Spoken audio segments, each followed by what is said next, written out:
అందరికీ నమస్కారం. ఈరోజు న్యూస్లో నా గురించి నేనేదో మాయమైపోయాను, భయపడి దాక్కుంటున్నాను, ఉద్యోగరీత్యా సమస్యలు ఫేస్ చేస్తున్నాను, టీవీ ముందుకు రాలేక ఇంకా వీడియోస్ వదలలేక నేను దాక్కున్నాను అన్న ఒక న్యూస్ వినిపిస్తుంది. నేను దాక్కోలేదు. నేను నా లీగల్ ప్రొసీజర్ని ఫాలో అవుతున్నాను. బేసిక్గా నేను దాక్కోను కూడా. నిన్న కూడా ఒక వీడియో రిలీజ్ అయింది. అది కొన్ని ఛానళ్ళ వాళ్ళు చూసారో లేదో, ఎందుకు ఇలా మాట్లాడుతున్నారో, ఎవరు మాట్లాడిస్తున్నారో నాకు తెలీదు. కాకపోతే నేనైతే దాక్కోలేదు, దాక్కోను కూడా. న్యాయం జరిగేంత వరకు దాక్కను.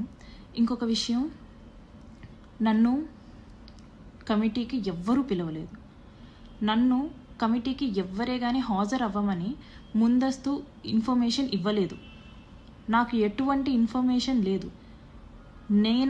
నేను శివశంకర్ గారికి కాంటాక్ట్ అయ్యి, ఆయన నంబర్ సంపాదించి శివశంకర్ గారికి కాంటాక్ట్ అయ్యి, నాకు నేనుగా, సార్ మీరు శ్రీధర్ వర్షన్ మాత్రమే విన్నారు, నేను నా వర్షన్ కూడా తెలియజేసుకోవాలనుకుంటున్నాను, సో నేను పెన్ డ్రైవ్ పంపిస్తున్నాను విత్ అటాచ్డ్ విత్ లెటర్ అని చెప్పేసి నేను లెటర్ పంపించడం జరిగింది. అంతే తప్ప I bet and I ask committee people, నన్ను ముందు ఇన్ఫర్మేషన్ ఇచ్చారా? ఇస్తే ఎవరితో ఇప్పించారు? శ్రీధర్కి ఇచ్చిన లెటర్ లాగా నాకేమైనా లెటర్ ఇచ్చారా? లేకపోతే మీ కమిటీ వాళ్ళతో కానీ, లేకపోతే మీ పార్టీ వాళ్ళతో కానీ ఎవరితో అయినా సరే నన్ను కాంటాక్ట్ చేయమని చెప్పారా అనేది నాకు మీరు చెప్పండి. న్యూస్లో వస్తున్నట్టు మేము వీణాని పిలిచాము కానీ వీణ హాజరు అవ్వలేదు అనేది తప్పుడు స్టేట్మెంట్, అవాస్తవాలు ఇవి. నేను దీన్ని అంగీకరించను.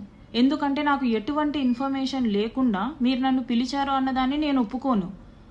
And I'm dam willing to meet all of you.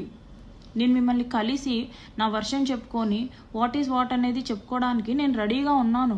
నేను కలుస్తాను అనేసి అంటున్నా కూడా మీరు నన్ను పిలిచారు రాలేదు అనేసి అలాంటి అవాస్తవాలు చెప్పకండి ప్లీజ్. అండ్ నేను దాక్కోవట్లేదు. నేను స్టిల్ ప్రయత్నిస్తున్నాను పవన్ కళ్యాణ్ గారిని కలవడానికి, స్టిల్ ప్రయత్నిస్తున్నాను. మీరు చెప్పినట్టు, నేను చెప్పినట్టు, శ్రీధర్ చెప్పినట్టు ఇది మా వ్యక్తిగత సమస్య. కాకపోతే కొంతమంది రాజకీయ రాబందులు దీన్ని పాలిటిక్స్ చేస్తున్నారు. అధికారం ఉంది కదా అని చెప్పేసి వాళ్ళు కంప్లీట్ అధికారం చూపిస్తున్నారు. డబ్బులు వేస్ట్ చేసుకుంటున్నారు, డబ్బులు ఖర్చు పెట్టి నెగిటివిటీని స్ప్రెడ్ చేస్తున్నారు, ఏంటంటో చేస్తున్నారు. అవన్నీ కాదండి కావాల్సింది, నిజాలు కావాలి. కమిటీ వాళ్ళు ఎంత టైం అయినా తీసుకోండి, కానీ నిజం మాత్రమే చెప్పండి, అబద్ధాలు చెప్పకండి. I really pray all of you.